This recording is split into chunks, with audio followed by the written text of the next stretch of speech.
Okay, we would like to call the June 13th, 2012 Urban Design Commission meeting to order. Can we have a roll call? Douglas Basic, Here. Jim Sawhill, Here. Andrew Garcia, Here. Jeff Dinwiddie, Here. Thomas Tiber, Here. Stephen Pratt, Lori Abel, Here. Laura Minsky, Monica Sullivan. Here. Okay, we have 3 sets of minutes. If we can get a motion to approve those. Motion to approve September 14th, 2011, February 8th, 2012, and March 14th, 2012 by Doug Gasek. All in favor? Are there any corrections? Seeing none?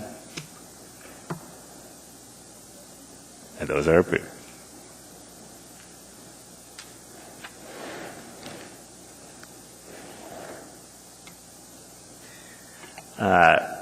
Are there any disclosures tonight? Seeing none, we'll move on to the consent agenda. Does anybody wish to pull the consent agenda?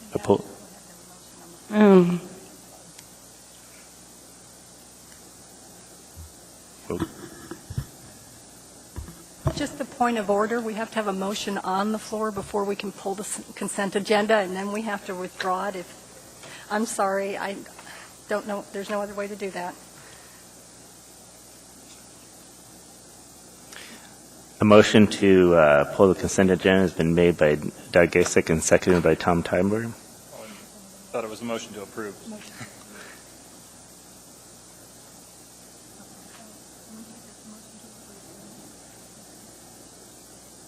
Okay, we have a motion to approve the consent agenda by Douglas Gasek and seconded by Thomas Tiber. Does anyone wish to have an item pulled? Monica. Yes, I would like to pull the only item.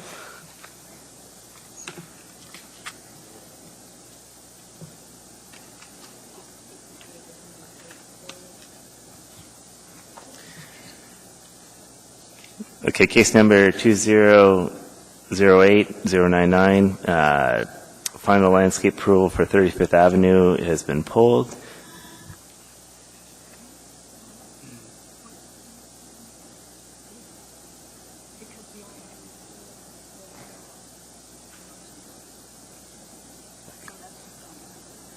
Okay, we're going to withdraw the motion to approve since the items have been pulled.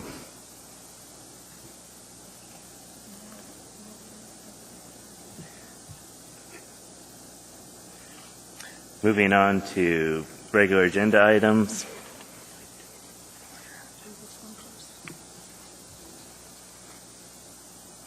We'll go ahead and hear case 2008099.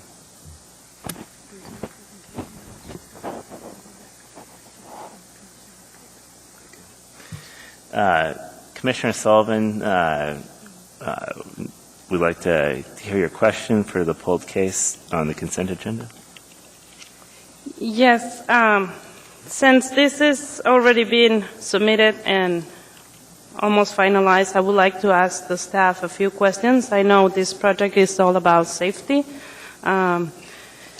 Question number 1 was I see an intersection between Wisconsin and 35th Avenue, and there's not any lines for crossing. I know this is a landscape plan, but I don't see any civil drawings, so that was one of my questions. I saw that they have lots 05, a dumpster. I'm assuming that this goes addressed through all the community meetings and agreements. There was some perpendicular parking in front lot 05, and seems like that's gone. I'm assuming that people is going to park in the parallel parking in the front, which is a lot of driveways there, which means there's not a lot of space to park. But I was just wondering where these people, and maybe I'm revisiting these questions from before. Another of my questions is, there's McRae Road and Forest Road. I think the turn there, it's very forced as it's drawn. It's drawn in a way that the turn with the angle of the street is kind of a little too forced. I see it as a little problem. So I was wondering if these items have been visited before. And also, there's some driveways that come into the housing from this main road when they can get access from the side roads. That there was any look into this to minimize entries in this road? Thank you, Ms. Sullivan. Through the chair, Ms. Sullivan.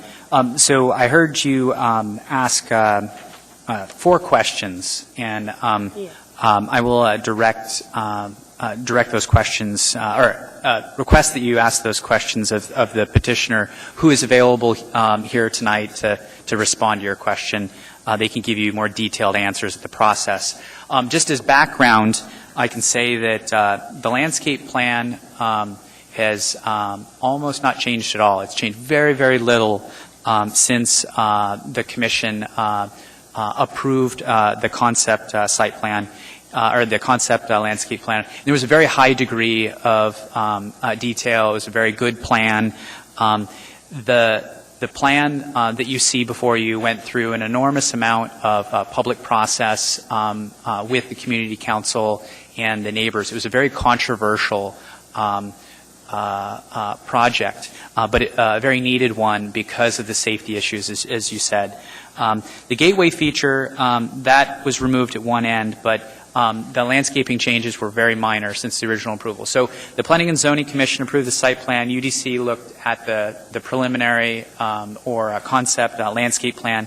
There are minutes on page 5, beginning on page 5 of your packet. Planning and Zoning Commission site plan approval is on page 12. This road is already, a really dangerous road, and the project has to work within the confines or constraints that exist, and to try and improve and not worsen it. The Commission on the concept approval approved the concept site plan or preliminary landscape plan subject to 3 conditions on page 4, and the final plan before you complies with all of those. They're just standard conditions. Now, you asked about crossings. Why aren't there painted crossings for pedestrians? That was the first question.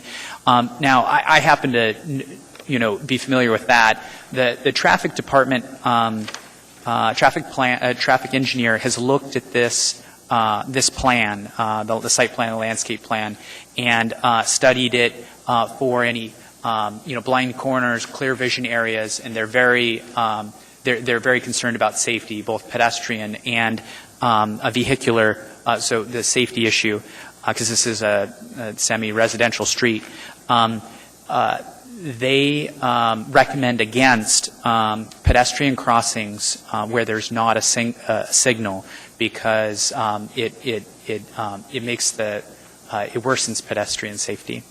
Your second question was about parking. Your third was about a sort of a blind turn, I think, and then the fourth question was about why aren't there driveways being rerouted to side streets? I don't know the answers to those questions. I think, though,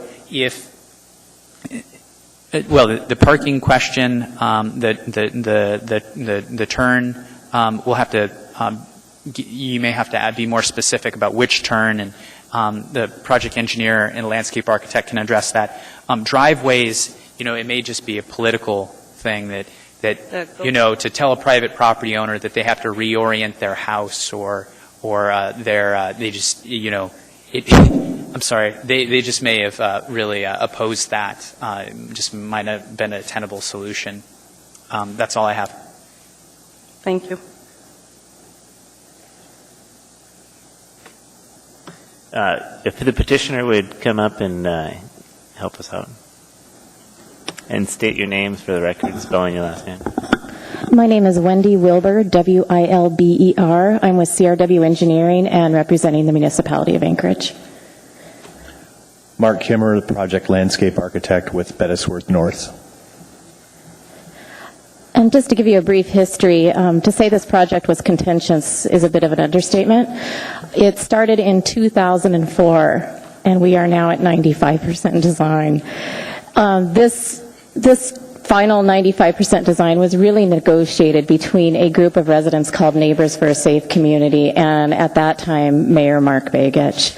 So we really are locked in by those agreements. We've had a design review committee that we've worked with. We've worked with the community councils. This project is probably one of the most vetted road projects in the municipality of Anchorage right now. As far as parking, traffic, alignments, trees, the goal of the project was to save many of the trees. As you know, this is Old Spenard, and the original road was probably a bulldozer, and somebody kind of meandered through. And so there's a very limited right-of-way. So we are very, very constrained by houses that weren't set back properly. You know, if you take the whole right-of-way or you try to add and retrofit this project in there, some people would have their front doors right onto the sidewalk. So this really is a retrofit and a lot of compromise to do the best that we could do. Okay. So one of my questions that didn't got answered by the staff is the intersection between McBride Road and Forest Road. I feel that the angle there of the turn, it's not very defined going with the angle of the street that intersects, but maybe it's a minor thing. I just think there's like, I will turn and maybe end in the ditch or something. It's kind of directing you to the house. Actually, we are straightening out that road and making it better with the retrofit. There is also a private well that is very, very close to that intersection, and we work with the residents that own that private well, and they would like to keep that well. So if we do not acquire private property from an unwilling seller, we cannot completely fix that intersection. Okay. That answers that question. And then the other question was lot 05, lot 06 used to have like perpendicular parking. Where the dust people where are they going to park? I'm sure that this will work out through the community, but it was just like very noticeable that there's missing a lot of parking. Again, it's a balance. They're currently parking in public right-of-way. So we are working individually with that property owner to continue to try to find a solution so that they will have some nominal parking on their lot. Okay, I think that answers all my questions. Thank you. Commissioner Abel? Yes, I just had one quick question, and I do appreciate what you must have been through on this, reading back through this, but my question was, Patricia Joyner was a commissioner in 2008, and she asked the question about when you do native revegetation and then you put in Colorado spruce, what was your thinking about not using white spruce or native local spruce? Mark Kimmer, landscape architect for the project. In the past road projects, what we heard from the city was it was more desired to have Colorado green spruce, as they were more full, more consistent in shape for, I guess, an urban project. That doesn't discount the possibility of using the native white spruce. And that's normally what I would like to see, because I do like native plantings. So that was the thinking on it, and the trend was to use Colorado greens. Yeah, just my only concern is there is an insect problem with those spruce now. So, I mean, I think if it's going to be native revegetation, again, We could certainly consider using white spruce for the 100% and review its use with project management and engineering. Okay, thanks. Are there any further questions of petitioner?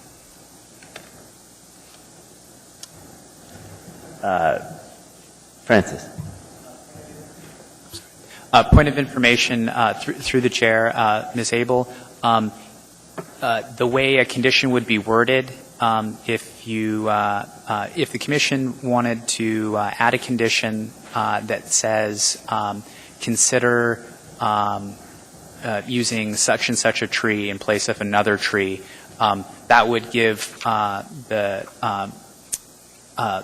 landscape architect the opportunity to, the flexibility to use it. So you could word a condition however you want to. It was just a suggestion that if you wanted to add a condition, because see, they're locked into this landscape plan and cannot change it unless a condition were to be added to say, change out this tree for that tree, or consider changing out, or resolve with staff. So you have some options, but you would need to recommend an additional condition. No, I'm okay with that. I'm just asking the question. Okay. Future.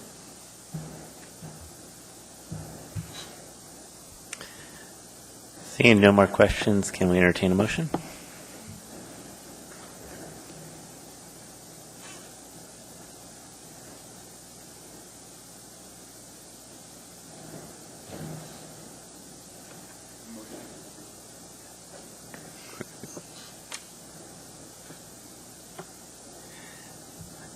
There's been a motion to approve case number 2008099 by Commissioner Garcia, seconded by Thomas Tybor. Is there any discussion?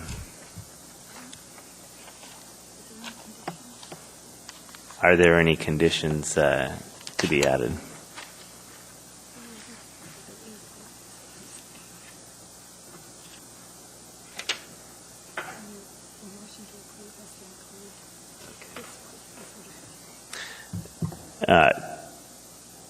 There's been, in our packet, there is condition number 1 that has to be added to the motion. And I assume Commissioner Garcia, with his motion, could you speak to that, Commissioner Garcia? Page 4.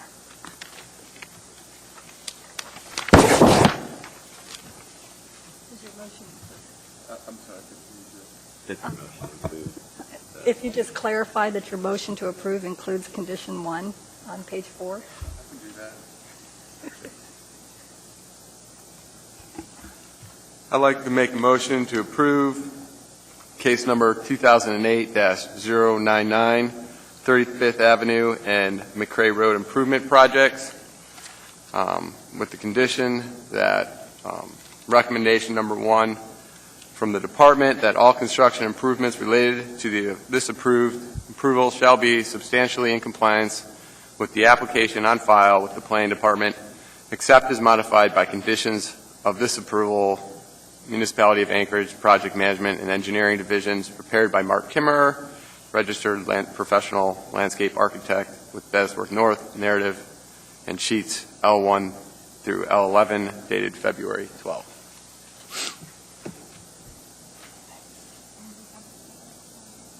And we have a second by Commissioner Tybor.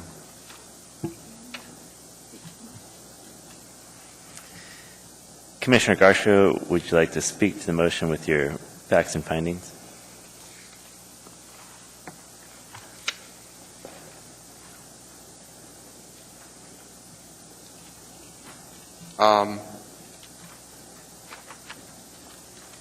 I'd like to make the motion to approve based on following findings that, give me a second. I was ready for this to be on consent agenda.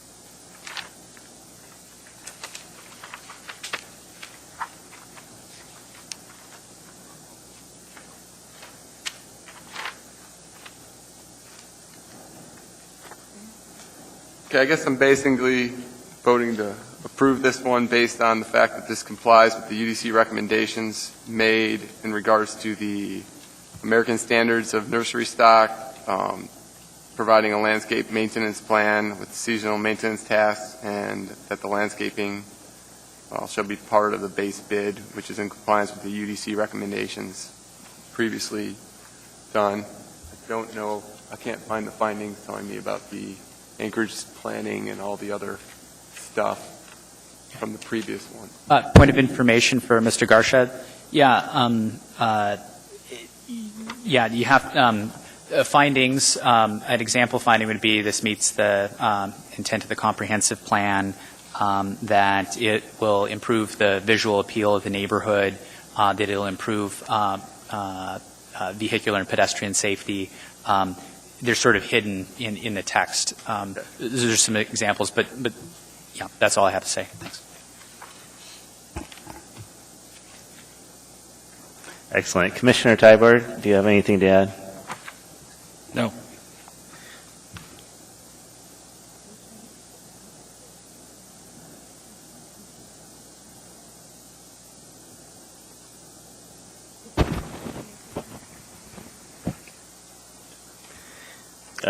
We're going to go ahead. All in favor? Oh. Are there any objections to the motion? Seeing none, the motion passes.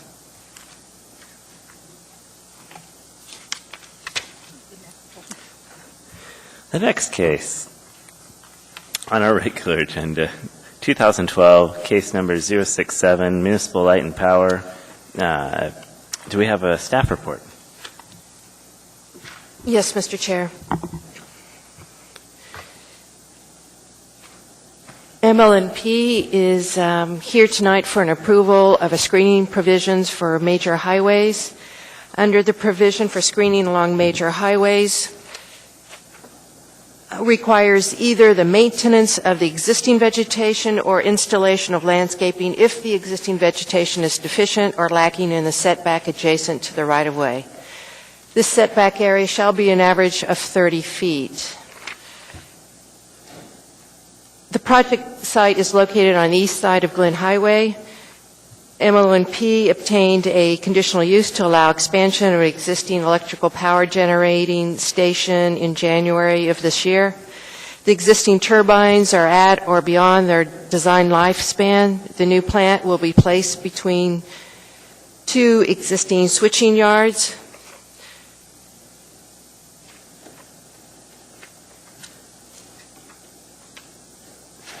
As I said earlier, the setback area is supposed to be an average of 30 feet. However, the setback may be reduced by 10 feet with the installation of a decorative wood fence 7 feet in height. The applicant has submitted a landscape plan showing the installation of an 8-foot-high concrete block screening fence with security wire along the top. The landscape architect has agreed to provide additional 70 shrubs in the northeast corner of the site in existing mature spruce tree planting because they were not able to fit the required number of shrubs in that landscape area, setback area, because they're reducing it by 10 feet. So conveniently, there was an area to put the additional 70 shrubs, so that is what we're doing. And for most of the length of the area designated for the spruce trees, one side is adjacent to asphalt. This situation will make it difficult for trees to thrive. Staff spoke with the landscape architect, and Mr. Kimmerer has agreed to provide a minimum of 12 inches of topsoil to form a mound that would give tree roots more volume to grow. And that's all I have. My conditions speak to the need to provide the 70 false spirea shrubs and then correct the quantity of the Colorado spruce trees, and also to provide that mound of topsoil, at least 12 inches deep. That's all I have. Are there any questions of staff? Commissioner Gasick. Yeah, I have one, and that I was just wondering about the need for condition number 2, since this is a screening along major highways, why the need for that condition was there? The reason why is that in the past there's been some confusion where we approve it and people think, well, you've approved the whole site, and really all that we're approving, or the commission is approving, is just that 30-foot setback area. Okay. So that's to alleviate the confusion. Okay, thanks. Commissioner Sullivan. What are we doing to protect the new trees from the moose? As they're Colorado spruce trees, moose don't tend to like spruce trees. They tend to go after deciduous trees. And so the thinking is they're probably pretty safe. Okay.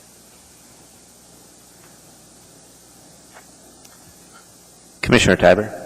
Thank you. I just had one question to staff on recommendation 3, the second sentence, show 70, the quantity 70. Should that be 165 total? Or show an additional 70? I thought that there was just a math error that was getting corrected, but that the total was supposed to be 165 of these false spirea shrubs.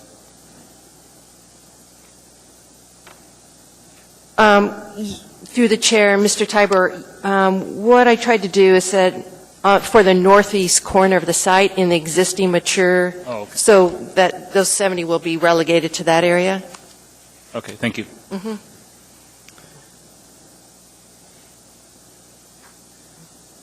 What is the distance that the spruce trees are covering in between the driveways? Because you've revised the number to 55, but isn't that what they're planted on? The code calls for 20-foot centers or 16-foot centers? 10-foot centers. 10-foot centers, and so that's roughly just under 500 feet, or 400 and some feet. I didn't bring a scale with me, and I wrote this report several weeks ago, and I've now forgotten what that distance is. Okay.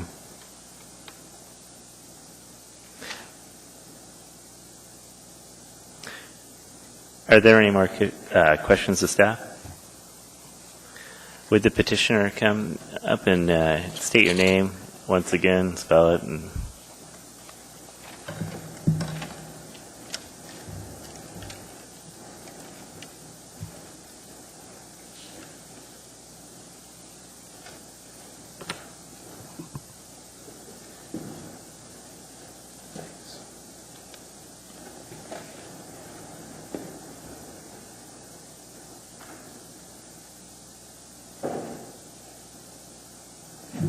Hi, my name is Mark Kimmer. I'm a landscape architect with Bettisworth North and a landscape architect helping out on this project, working with CRW. Wendy Wilbur is here with me as well. The staff report was quite concise and relayed to you that staff and myself had conversations about the project since we turned in the application. We resolved some counting errors of mine and then also discussed the additional shrubs that needed to be included in the project. And we were lucky enough to find space under those existing spruce tree plantings. I did bring some images that you guys also had in your package. I would like to show you where those additional spruce are going just for your reference. It would be this location here.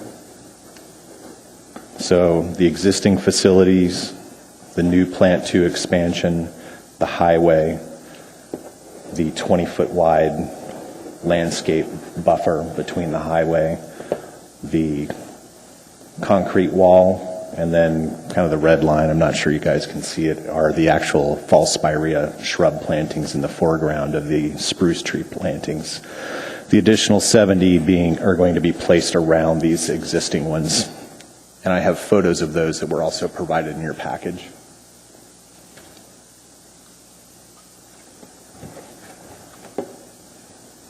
These trees are looking from roughly the northeast, shows the existing spruce tree plantings.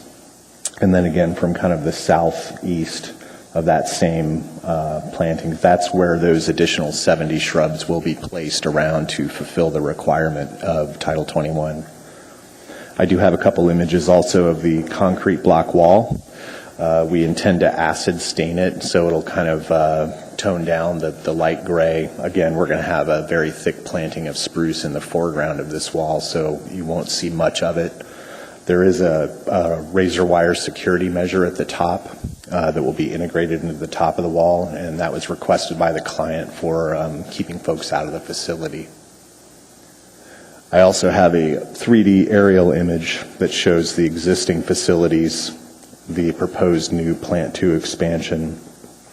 There's actually a very significant existing deciduous native tree planting between the highway and the frontage road that provides a great amount of screening to that whole thing, except in the winter when the leaves come down, then it's a little thinner. And the existing spruce tree plantings are kind of off on that northeast corner. I'd be happy to answer any questions you have for me.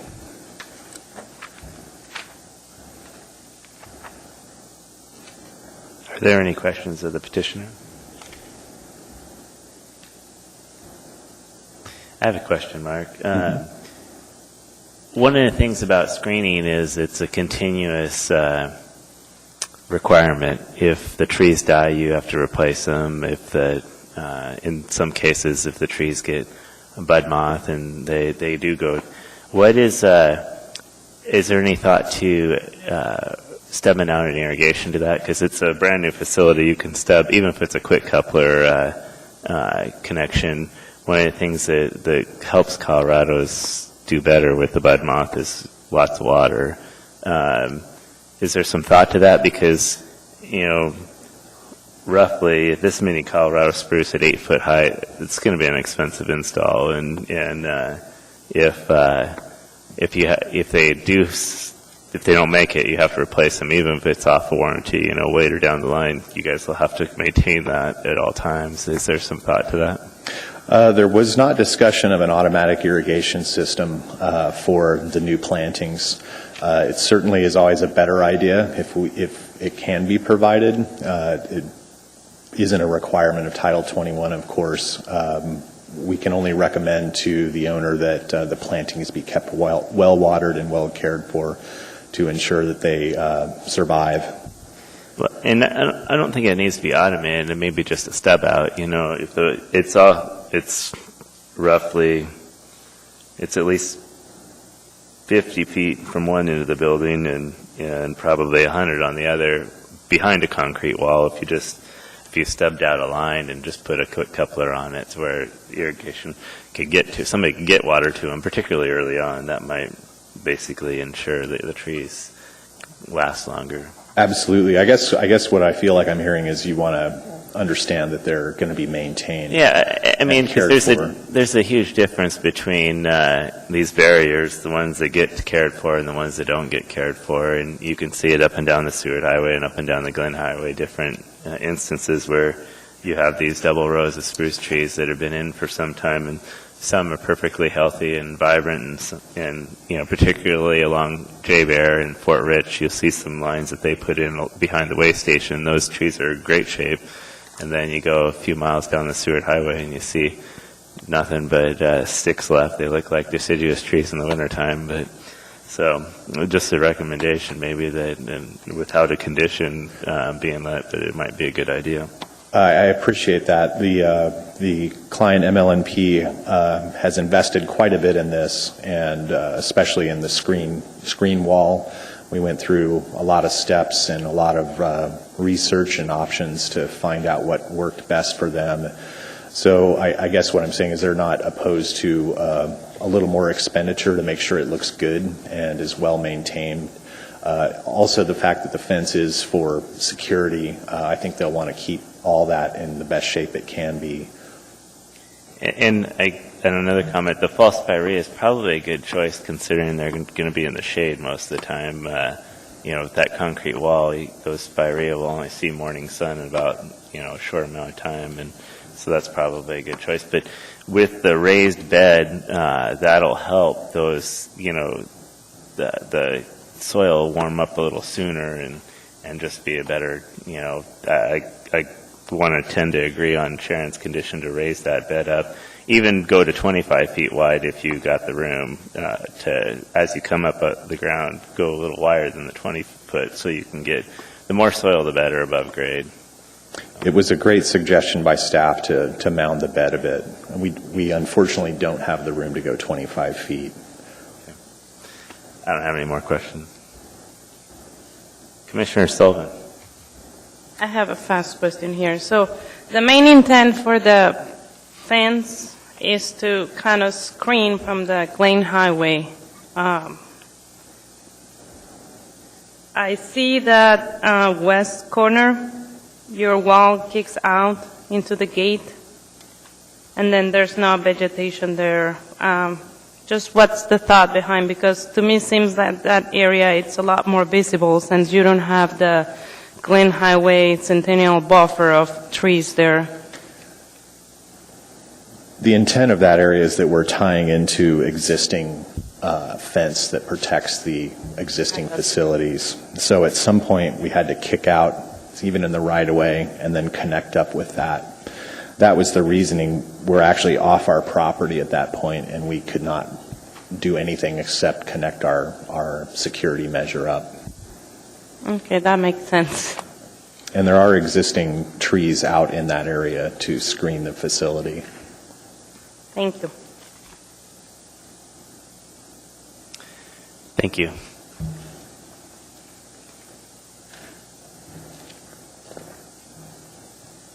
All right, let's entertain a motion.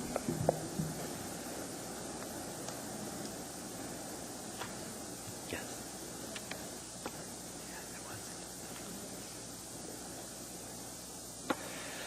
I have a motion by Commissioner Tiber, seconded by Commissioner Gasick. Would you like to speak to your motion? State the motion? Yes, I'd like to move to approve case number 2012-067, approval of the screening provisions for major highways for ML&P Plant 2 generation replacement project, subject to staff's recommendations 1 through 4.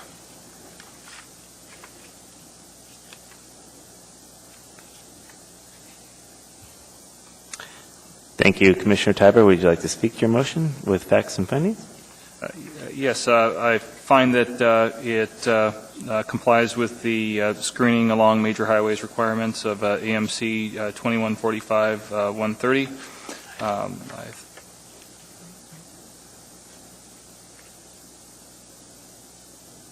I believe that that the materials are, with staff's recommendations, should provide a good screening coverage, and I tend to support the motion. Thank you. Commissioner Gasick? I agree with Commissioner Tybor that it's going to be a good effort to screen the facility as much as possible, and I also appreciated the conversation that took place to really hide the razor wire, because of course that's an unsightly sort of thing, and the taller vegetation is really going to help screen that aspect of the new screening wall. Are there any further comments? Seeing none, is there any objections? Seeing or hearing no objections, that motion is approved.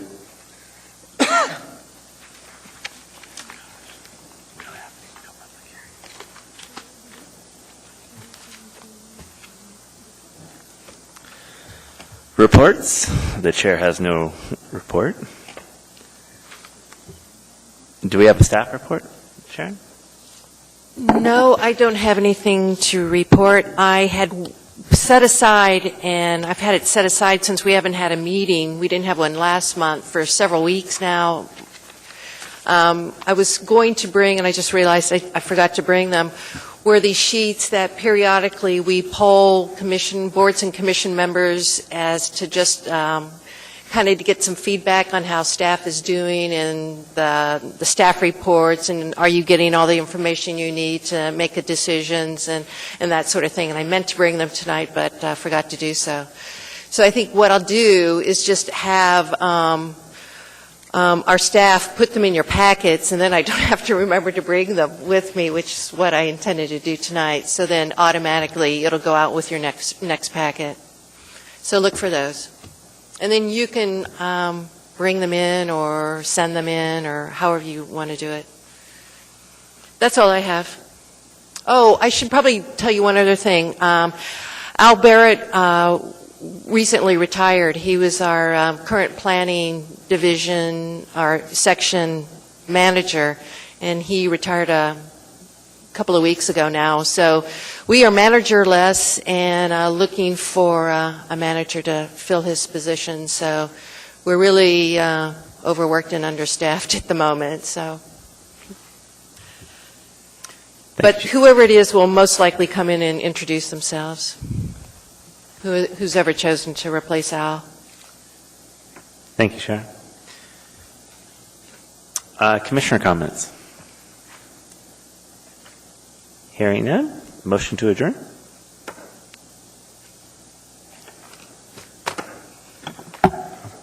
We're at it.